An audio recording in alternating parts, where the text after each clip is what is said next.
আসসালামু আলাইকুম, chat canvas চ্যানেলে সবাইকে স্বাগতম। আশা করি সবাই ভালো আছেন।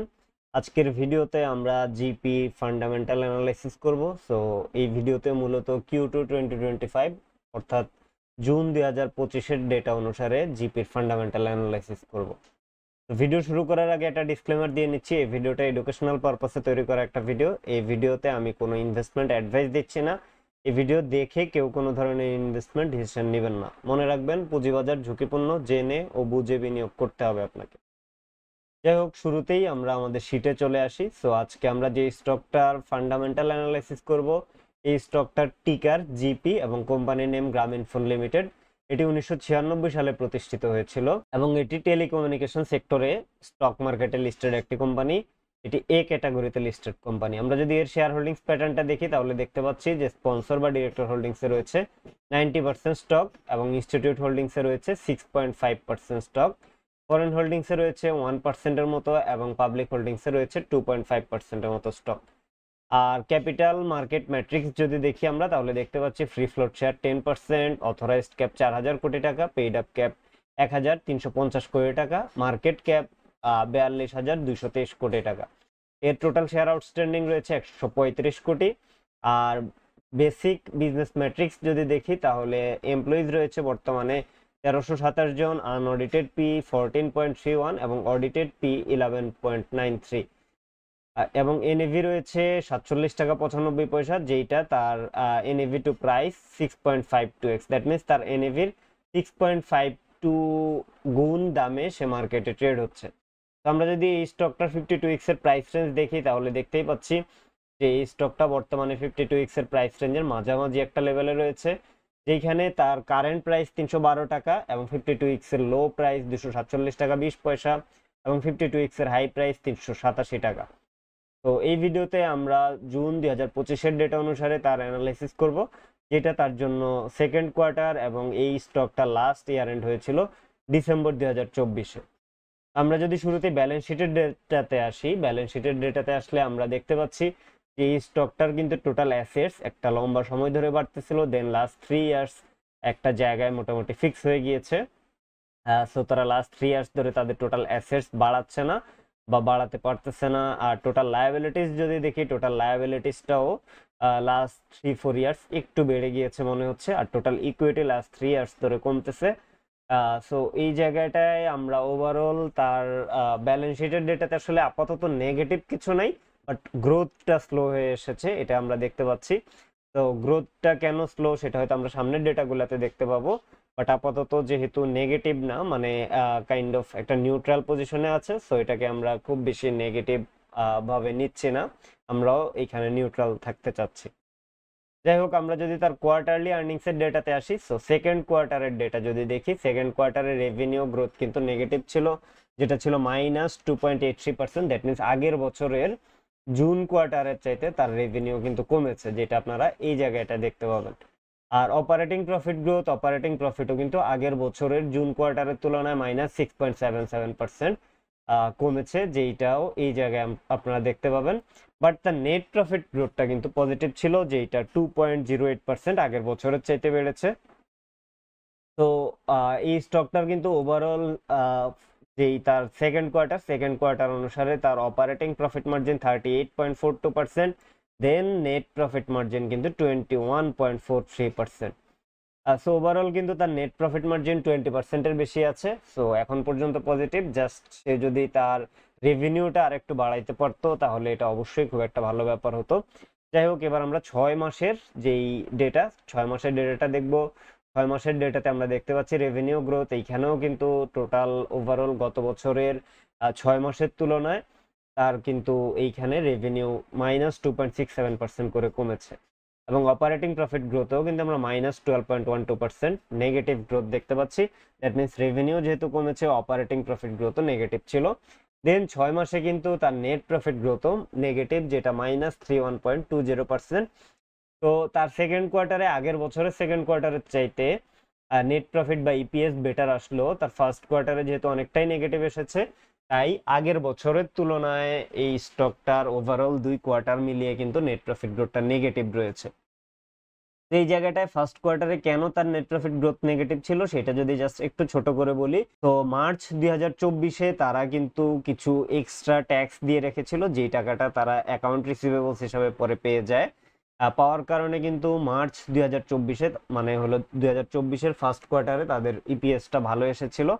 বাট সেটা যেহেতু আসলে একটা বছরের জন্য, মানে মার্চ 2025-এ যেহেতু এরকম কিছু হয় নাই, সো এর আগের বছরের তুলনায় মার্চ 2025-এ তার আর্নিংসটা একটু নেগেটিভ হয়ে যায়। But overall net profit growth negative থাকলেও আমরা দেখতে পাচ্ছি অপারেটিং প্রফিট মার্জিন কিন্তু 35% এবং নেট প্রফিট মার্জিন 19% রয়েছে। তো আমরা এবার এই 6 মাসের ডেটাটাকে ইউজ করে তার অ্যানুয়ালাইজড আর্নিংস ডেটাটা যদি দেখি, অ্যানুয়ালাইজড আর্নিংস ডেটায় আমরা 5 বছরের রেভিনিউ সিএজিআর পাচ্ছি 2.60। দ্যাট মিনস গত 5 বছর সে তার রেভিনিউ ইয়ার অন ইয়ার 2.60% করে বাড়াতে সক্ষম হয়েছে। সো এই জায়গায় আমরা রেভিনিউর চার্টটা দেখতে পাচ্ছি। তো রেভিনিউতে মোর অর লেস আমরা একটা পজিটিভ মুভমেন্ট দেখতে পাচ্ছি, বাট গ্রোথ রেটটা একটু স্লো মনে হচ্ছে। দেন আমরা যদি 10 বছরের রেভিনিউ সিএজিআর দেখি, এটাও কিন্তু একটু স্লো, মানে ছোট সংখ্যা 3.66%। তো 10 বছরের রেভিনিউ গ্রোথ আমাদের কাছে একটু নেগেটিভ মনে হচ্ছে। তো জিপি আসলে অলমোস্ট তার রেভিনিউ গ্রো করতে পারতেছে না বললেই চলে। এই জায়গায় কিন্তু তার কম্পিটিটর রবি অনেকটাই রেভিনিউ গ্রো করতে পারতেছে। দ্যাট মিনস মেবি জিপির কিছু কাস্টমার আস্তে আস্তে রবির দিকে শিফট হয়ে যাচ্ছে কিনা সেটা হয়তো আর একটু লং রানে আমরা বুঝতে পারবো। আর 5 বছরের নেট প্রফিটের সিএজিআর যদি দেখি, নেট প্রফিটের সিএজিআর কিন্তু 5 বছরে -4.04% এবং 10 বছরের নেট প্রফিটের সিএজিআর 3.34%। তো এইখানে আমরা ইপিএস দেখতে পাচ্ছি, ইপিএস এ কিন্তু বোঝাই যাচ্ছে লাস্ট 5 ইয়ার্স ধরে একটু স্ট্রাগল করতেছে, 5-6 ইয়ার্স ধরে। তো এই জায়গাটায় জিপি একটা রিবাউন্ড সিগন্যাল দিবে, এটাই আমরা জিপির কাছ থেকে এক্সপেক্ট করতেছি।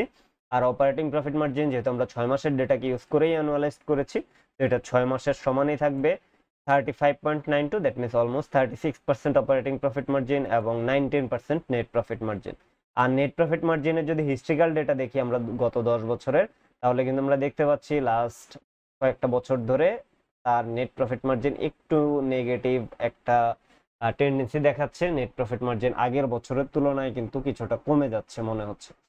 দেন আমরা revenue versus cost of goods sold যদি দেখি, এই জায়গাটায় আমরা দেখতে পাচ্ছি লাস্ট 3-4 ইয়ার্স তার কিন্তু কস্ট অফ গুডস সোল্ড খুব সিগনিফিকেন্ট আকারে বাড়তেছে, ওই তুলনায় তার রেভিনিউ খুব একটা বাড়ে নাই। এবার আমরা এই স্টকটার কিছু রেশিও ডেটা দেখবো। রেশিও ডেটাতে শুরুতেই যদি আসে সেটা অ্যাসেট টার্নওভার রেশিও। সো তারা 0.8x, দ্যাট মিনস তাদের অ্যাসেটের 0.8 টাইমস তারা রেভিনিউ জেনারেট করতেছে। তো এটা কমতেছে, এটা মোটামুটি ভালো যে তার মানে আসলে তারা কম অ্যাসেট ব্যবহার করে ভালো রেভিনিউ আনতে পারতেছে। রেভিনিউ কমার সাথে সাথে যেহেতু এটাও কমতেছে, সো মোটামুটি ভালোই বলা যায়। আর এদের জন্য যেহেতু আসলে ইনভেন্টরি ওইভাবে প্রযোজ্য না, তো এটাতে আমরা খুব বেশি যাব না। দেন আমরা যদি ডেট রেশিও দেখি, তো তাদের 4% ডেট রয়েছে, দ্যাট মিনস তার টোটাল অ্যাসেটের এগেনস্টে 4% তার ঋণ রয়েছে। আর ডেট টু ইকুইটি রেশিও যদি দেখি, ইকুইটির এগেনস্টে 14% ডেট রয়েছে। আর ডেট কভারেজ রেশিও, এটা কিন্তু আসলে ডেট যেটা, এই ডেটটা কিন্তু মার্চ কোয়ার্টারেও ছিল না, এটা জাস্ট তারা জুন কোয়ার্টারে শর্ট টার্ম বরোয়িংস হিসাবে নিয়েছে। সো মার্চ কোয়ার্টার পর্যন্ত তার ডেটা ভালো ছিল। এখন যেহেতু শর্ট টার্ম বরোয়িংসটা সে কিভাবে পে করে দেখা যাক। আর আমরা যদি ডেট কভারেজ রেশিও দেখি, ডেট কভারেজ রেশিও কিন্তু 9.50, দ্যাট মিনস তার প্রতি 9.5 টাকা অপারেটিং প্রফিটের এগেনস্টে 1 টাকা ইন্টারেস্ট হিসাবে পে করতে হতো। দেন আমরা এখানে ক্যাপেক্স টু রেভিনিউ, সে তার রেভিনিউ 9.41% ক্যাপেক্সে খরচ করে। দেন ক্যাপেক্স টু নেট প্রফিট, তো নেট প্রফিটের 49.36% সে তার ক্যাপেক্সে খরচ করেছে। সো এই ক্যাপেক্সে খরচ করার জন্যই মেবি শর্ট টার্ম বরোয়িংসটা নিতে হয়েছে, কারণ লাস্ট ইয়ারে কিন্তু সে তার অলমোস্ট ফুল যে ইপিএস ছিল সেটা অলমোস্ট ফুলটাই ডিভিডেন্ড আকারে পে করে দিয়েছে। তো নেট প্রফিট থেকে খুব বেশি রাখতে পারে নাই, এই কারণে মেবি একটা শর্ট টার্ম বরোয়িংস নিয়ে সে এখানে ক্যাপেক্সটা বা ক্যাপেক্সটা এক্সপান্ড করতেছে। তো এটা এখন পর্যন্ত পজিটিভই মনে হচ্ছে। এবার যদি আমরা আরওএ দেখি, return on asset 15%, ROE 53%, ROC return on capital employed 69%, ROIC return on invested capital 47%-এর মতো। সো এই ওভারঅল রিটার্ন ডেটাটা খুবই ভালো, কারণ বর্তমানে ফিক্সড ইনকাম অ্যাসেট ক্লাস সর্বোচ্চ রিটার্ন দেওয়ার পরেও সেটা কিন্তু তারা 13%-এর মতো রিটার্ন দিচ্ছে। বাট এইখানে আমরা দেখতে পাচ্ছি যে এই জিপিতে যদি কেউ ইনভেস্টেড ক্যাপিটাল বা জিপি তাদের যে ক্যাপিটালটা ইনভেস্ট করতেছে সেটার উপরে কিন্তু তারা 46% রিটার্ন জেনারেট করতে পারতেছে। তো ওভারঅল এটা খুবই ভালো একটা ব্যাপার, কারণ ফিক্সড ইনকাম অ্যাসেট ক্লাসে সর্বোচ্চ রিটার্ন দেওয়ার পরেও যেহেতু 13%, সেই জায়গায় জিপি যেহেতু 46% রিটার্ন তার বিজনেস থেকে ইনভেস্টেড ক্যাপিটালের উপরে জেনারেট করতে পারতেছে, সো এটা আমাদের কাছে খুবই ভালো একটা নাম্বার মনে হচ্ছে। আর অ্যাসেট হিসাবেও যদি চিন্তা করি, টোটাল অ্যাসেটের উপরে 15%, এটাও কিন্তু স্টিল ফিক্সড ইনকাম অ্যাসেট ক্লাসকে বিট করতে পারতেছে। তো ওভারঅল তার রিটার্ন ম্যাট্রিক্সটা খুবই ভালো। আর আরওই যদি দেখি, আরওই কিন্তু আগের বছরগুলোতে আরেকটু বেটার ছিল আমরা দেখতে পাচ্ছি, বাট লাস্ট কয়েকটা বছর ধরে তার কস্ট অফ গুডস সোল্ড বেড়ে যাওয়ার কারণে বা অপারেটিং কস্ট বেড়ে যাওয়ার কারণে কিন্তু এখানে আরওইতে একটু ডিক্লাইনিং মোডে আমরা দেখতে পাচ্ছি। আমরা যদি এই পর্যায়ে এই স্টকটার ক্যাশ ফ্লো দেখি, এর পার শেয়ার ফ্রি ক্যাশ ফ্লো রয়েছে 21 টাকা 41 পয়সা এবং ফ্রি ক্যাশ ফ্লো মাল্টিপল সেই হিসাবে রয়েছে 14.6। দ্যাট মিনস 21 টাকা 41 পয়সার 14.5 গুণ দামে সে মার্কেটে ট্রেড হচ্ছে, যেটা 312 টাকা 70 পয়সা। আর ডিভিডেন্ড পে আউট রেশিও গত বছর কিন্তু তারা 151% dividend pay out ratio maintain করেছে। এই জিনিসটাই আসলে এখানে বলতেছিলাম যে 151% মেনটেন করে সে হয়তো শর্ট টার্ম বরোইংস নিয়ে ক্যাপেক্সে খরচ করেছে। যাই হোক, সো তার যদি free cash flow pay out ratio দেখি, ফ্রি ক্যাশ ফ্লোরও কিন্তু 79% সে ডিভিডেন্ড পে আউট মেনটেন করেছে। এছাড়াও আমরা যদি 5 বছরের ডিভিডেন্ড সিজিআর দেখি, 5 বছরের ডিভিডেন্ড সিজিআর নেগেটিভ ছিল, যেটা ছিল -3.98%, বাট 10 বছরে সেটা পজিটিভ ছিল, তো 1.78% ডিভিডেন্ড সিজিআর দেখতে পাচ্ছি আমরা জিপির জন্য। আর 5 বছরের ফ্রি ক্যাশ ফ্লো সিজিআর যদি দেখি, 5 বছরের ফ্রি ক্যাশ ফ্লো সিজিআর 5.47%, আর দেন 10 বছরের free cash flow CGR 1.10%।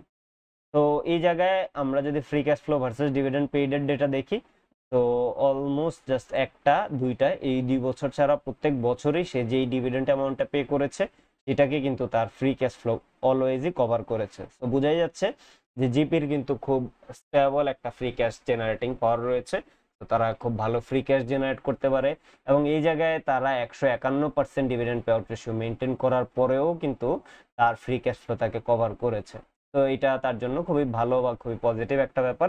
Dividend pay out ratio যদি দেখি, তারা কিন্তু অলমোস্ট 100%-এর আশেপাশেই বেশিরভাগ সময় dividend pay out ratio maintain করে। বাট এই বছর যেহেতু এই যে ডিসেম্বর 2023-এ তারা অনেক কম ডিভিডেন্ড পে করে, সো লাস্ট 2 ইয়ার্স কিন্তু তারা 100% plus dividend pay out ratio maintain করেছে। তো আমরা তার ব্যালেন্স শিট এবং ইনকাম স্টেটমেন্ট এবং ক্যাশ ফ্লো ডেটা অ্যানালাইসিস করলাম। এ পর্যায়ে আমরা কয়েকটা ভ্যালুয়েশন মেথডে জিপির ভ্যালুয়েশন করব। তার মধ্যে শুরুতেই আসে ডিভিডেন্ড ডিসকাউন্ট মডেলে ভ্যালুয়েশন। সো ডিভিডেন্ড ডিসকাউন্ট মডেলে যদি ভ্যালুয়েশন আমরা করতে যাই, সেই হিসাবে আমরা লাস্ট 10 ইয়ার্সের ডেটা নিয়ে আমরা অ্যাভারেজ তার ডিভিডেন্টের গ্রোথ রেট পাচ্ছি 34%। দেন এইখানে আমরা কিন্তু ডিভিডেন্টের যেই সিএজিআর এটা কিন্তু 5 বছরে নেগেটিভ পাচ্ছি -3.98%। তো ওভারঅল এখানে যেহেতু আমরা 34% অন অ্যাভারেজ পাচ্ছি, সো আমরা ওভারঅল একটা মোটামুটি খুব কনজারভেটিভ একটা নাম্বার ধরবো। সো আমরা এখানে ধরতেছি 6% গ্রোথ রেটে সে ইয়ার অন ইয়ার গ্রো করবে। 6% যদি ধরি তাহলে তার ইন্ট্রিনসিক ভ্যালু আসে 395 টাকা, যেইটা তার বর্তমান প্রাইসের এগেনস্টে 26% আন্ডার ভ্যালুড রয়েছে। এই জায়গায় যদি জাস্ট আপনাদের দেখানোর জন্য দেখাই, আমরা 7-8% নিয়ে এর আগে ট্রাই করেছিলাম, যেটা হলে তার ভ্যালুয়েশন অনেক বেশি চলে আসে। তো তারা যদি সামনের দিনগুলোতে ডিভিডেন্টের যে গ্রোথ সেটা যদি মেনটেন করতে পারে বা 8-9% আকারে মেনটেন করতে পারে, তাহলে অনেক ভ্যালুয়েশন আসবে। জাস্ট দেখানোর জন্য দেখাচ্ছি, 8% ধরলে কিন্তু 719 টাকা ভ্যালুয়েশন আসতেছে। যেহেতু আমরা 6% ধরেই ভ্যালুয়েশন করবো, 395 টাকা। এই পর্যায়ে আমরা যদি ডিসকাউন্টেড ক্যাশ ফ্লো অ্যানালাইসিস মডেলে তার ভ্যালুয়েশন করি, তো সেই জন্য আমরা ফ্রি ক্যাশ ফ্লো ডেটাটা নিয়েছি। ফ্রি ক্যাশ ফ্লো ডেটাতে আমরা অ্যাভারেজ করে পেয়েছি 17.28%। আর আমরা ফ্রি ক্যাশ ফ্লোর এই জায়গায় কিন্তু ফ্রি ক্যাশ ফ্লো গ্রোথ রেটও পেয়েছি আমরা 5.47% 5 বছরে। দেন আসলে এখানে আরেকটা জিনিস বলে নেওয়া ভালো, আমরা কিন্তু ডিসকাউন্ট রেট ধরতেছি 10.55%, যেটা বর্তমানে 20 ইয়ার্স ট্রেজারি বন্ডের ইল্ড, আর পারপেচুয়াল গ্রোথ রেট ধরতেছি আমরা 3%। যাই হোক, সো এটা 17% পাচ্ছি, আর এখানে আমরা 5 বছরের ফ্রি ক্যাশ ফ্লো সিজিআর 5.47% পাচ্ছি। তো এই জায়গায় আমরা একটু কনজারভেটিভ থাকবো, কনজারভেটিভ থেকে আমরা ধরতেছি নেক্সট 10 ইয়ার্স তার ফ্রি ক্যাশ ফ্লো 5% আকারে গ্রো করবে। তো 5% যদি ধরি, তাহলে আমরা ইন্ট্রিনসিক ভ্যালু পাচ্ছি 663 টাকা, যেটা তার বর্তমান প্রাইসের এগেনস্টে 102% আন্ডার ভ্যালুড অবস্থায় রয়েছে। তো এই জায়গায় চাইলে হয়তো আমরা আরেকটু কম ধরতে পারি, বাট তার যেহেতু ফ্রি ক্যাশ ফ্লো বা তার ফ্রি ক্যাশ জেনারেটিং পাওয়ার যেহেতু বেশ ভালো, এবং এই বছর যেহেতু অনেকটাই কম এসেছে আগের বছরের তুলনায়, সেই জন্য আসলে আমরা 5%এই থাকতে চাচ্ছি, এর চাইতে আমরা কমাতে চাচ্ছি না। তো সেই হিসাবে তার ইন্ট্রিনসিক ভ্যালু আসে 633 টাকা, এবং মার্জিন অফ সেফটি পাচ্ছি আমরা 102% আন্ডার ভ্যালু। এ পর্যায়ে আমরা যদি রিসিডুয়াল ইনকাম মডেলে আসি, সো এই স্টকটার জন্য রিসিডুয়াল ইনকাম মডেলটা একটু ইম্পর্টেন্ট, কারণ যেহেতু তারা আসলে তার নেট প্রফিটটা বা নেট প্রফিটের গ্রোথটা একটু স্লো হয়ে গিয়েছে। তো নেট প্রফিটের গ্রোথের উপর ডিপেন্ড করে যে ভ্যালুয়েশনগুলো করা হয়, আর তার মধ্যে কিন্তু রিসিডুয়াল ইনকাম মডেল একটা। সো এই জন্য এই স্টকটার জন্য রিসিডুয়াল ইনকাম মডেল ভ্যালুয়েশনটা ইম্পর্টেন্ট। যাই হোক, সো এখানে আমরা গত 10 বছরে নেট প্রফিটের গ্রোথ রেট পাচ্ছি মাত্র 4% করে, দেন ইকুইটি গ্রোথ রেট পাচ্ছি আমরা 7.46% করে। আর perpetual growth rate and discount rate কিন্তু আগের মতোই রয়েছে। তো এখানে আমরা তার জন্য নেক্সট 5 or 10 ইয়ার্সে, নেক্সট 10 ইয়ার্সে আমরা ধরতেছি নেক্সট 10 ইয়ার্স নেট প্রফিট 3% করে গ্রো করবে। এখানে কিন্তু আমরা অনেক বেশি কনজারভেটিভ থাকতেছি, বুঝতেই পারতেছেন, কারণ অলরেডি এটা অনেক কম। 4% স্টিল আমরা এর চাইতে অনেক কম ধরেছি। আর আমরা যদি ইকুইটি গ্রোথ রেট যেহেতু 7.46% রয়েছে, আমরা ইকুইটি গ্রোথ রেটও ধরতেছি 7% করে ইয়ার অন ইয়ার গ্রো করবে। তাহলে আমরা একটু ওভার ভ্যালুড অবস্থায় পাচ্ছি স্টকটাকে, কারণ তার আসলে নেট প্রফিটের গ্রোথ রেটটা খুব একটা স্যাটিসফ্যাক্টরি না, এবং এই বছর কিন্তু গত বছরের চাইতে 16% কমে গিয়েছে। তো এটা যদি লাস্ট 2 কোয়ার্টারে যদি সে রিকভার করতে পারে, তাহলে হয়তো এই নাম্বারটা থার্ড আর ফোর্থ কোয়ার্টারে গিয়ে আরো ভালো আসবে। যাই হোক, এখন বর্তমান ডেটার উপর বেস করে আমরা ইন্টেন্সিক ভ্যালু পাচ্ছি 286 টাকা 93 পয়সা, আর যেইটা তার বর্তমান প্রাইসের এগেনস্টে 8% ওভার ভ্যালুড অবস্থায় রয়েছে। আমরা তিনটা ভ্যালুয়েশন মেথডে তার ভ্যালুয়েশন করেছি। এই তিনটা সামারি যদি দেখি, ডিসিএফ মডেলে পেয়েছি 633 টাকা, ডিভিডেন্ড ডিসকাউন্ট মডেলে পেয়েছি আমরা 395 টাকা, দেন রিসিডুয়াল ইনকাম মডেলে পেয়েছি আমরা 286 টাকা। তো অ্যাভারেজ ইন্ট্রিনসিক ভ্যালু পাচ্ছি আমরা বর্তমানে 438 টাকা, যেইটা তার বর্তমান প্রাইসের এগেনস্টে 40% আন্ডার ভ্যালুড অবস্থায় রয়েছে। তো আমরা তার ভ্যালুয়েশন দেখলাম, তার যে ফাইন্যান্সিয়াল ডেটাগুলোর অ্যানালাইসিস দেখলাম। এই পর্যায়ে আমরা কিছু বুলিশ অ্যান্ড বিয়ারিশ টেকওয়েজ দেখবো। শুরুতেই যদি বুলিশ টেকওয়েজ আসি, সো এই স্টকের অ্যানালাইসিস থেকে আমরা দেখলাম যে তার কিন্তু consistent positive free cash flow generating একটা পাওয়ার রয়েছে। এছাড়াও আমরা দেখেছি যে তার almost zero debt balance sheet রয়েছে, স্পেশালি মার্চ 2025 পর্যন্ত। জুনে কিছুটা শর্ট টার্ম বরোইং সে নিয়েছিল। আর এক্সেপশনাল রিটার্ন রেট যেটা আমরা এখানেই দেখেছি, রিটার্ন রেটটা কিন্তু খুবই ভালো অ্যান্ড সিগনিফিকেন্ট মনে হয়েছে আমাদের কাছে, 50% প্লাস রয়েছে। আরওই 53%, আরওসি 69% রয়েছে। আর আমরা হাইলি আন্ডার ভ্যালুড অবস্থায় পেয়েছি 40% মার্জিন অফ সেফটিতে আমরা পাচ্ছি আন্ডার ভ্যালুড অবস্থায়, যেটা আমরা ভ্যালুয়েশন করে তিনটা ভ্যালুয়েশন মেথডের সামারিতে এইটা পেয়েছিলাম। আর আমরা যদি তা বলি, এই স্টকটা বা এই কোম্পানিটা কিন্তু টেলিকম সেক্টরে বাংলাদেশে মার্কেটে লিড দিচ্ছে, তো সেই হিসাবে সে একটা অ্যাডভান্টেজ তো পাবেই। আর এছাড়াও কিন্তু তার অপারেটিং প্রফিট মার্জিনটা মোটামুটি হেলদি মনে হয়েছে, কারণ সেটা কিন্তু 35% প্লাস ছিল।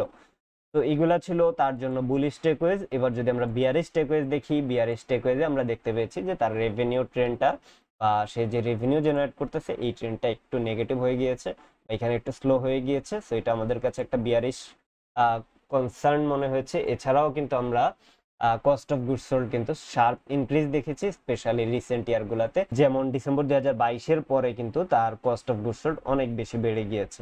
এটা আমাদের কাছে একটা বিয়ারিশ টেকওয়েজ মনে হয়েছে। এছাড়াও নেট প্রফিট আর নেট প্রফিট মার্জিনে আমরা একটা সিগনিফিকেন্ট ড্রপ দেখেছি। তো এই যে নেট প্রফিট মার্জিনে আমরা একটা ড্রপ দেখতে পাচ্ছি, আর নেট প্রফিটে বা এখানে ইপিএস আকারে দেওয়া আছে, নেট প্রফিটেও কিন্তু আমরা একটা ড্রপ দেখতে পাচ্ছি। আর লাস্ট যে বিয়ারিশ টেকওয়েজটা আমাদের কাছে মনে হচ্ছে, সো ইকোনমিক অ্যান্ড মার্কেট আনসার্টেনিটিজ এই কোম্পানিটার জন্য একটা তার যে ফিউচার সেটাতে হয়তো বা কিছুটা ইম্প্যাক্ট করতে পারে, স্পেশালি যেহেতু তার রেভিনিউ বা তার যেই 4G আর 3G সাপোর্ট যেহেতু কমে যাচ্ছে, বা কম্পিটিটররা যেহেতু তার তুলনায় ভালো করতেছে, তো এই জায়গাটায় এটা আমাদের কাছে একটু তার জন্য একটা স্ট্রাগলিং মোমেন্ট মনে হয়েছে। তো এই ছিল আমাদের জিপির ফান্ডামেন্টাল অ্যানালাইসিস। আপনারা যদি জিপির টেকনিক্যাল অ্যানালাইসিস দেখতে চান, অবশ্যই এই ভিডিওর কমেন্টে জানাবেন। এছাড়াও আমাদের ভিডিওটা ভালো লাগলে অবশ্যই অবশ্যই আমাদের চ্যানেলে সাবস্ক্রাইব করবেন, কমেন্টে জানাবেন নেক্সট কি ধরনের ভিডিও আমাদের কাছ থেকে দেখতে চান। ধন্যবাদ সবাইকে, আসসালামু আলাইকুম।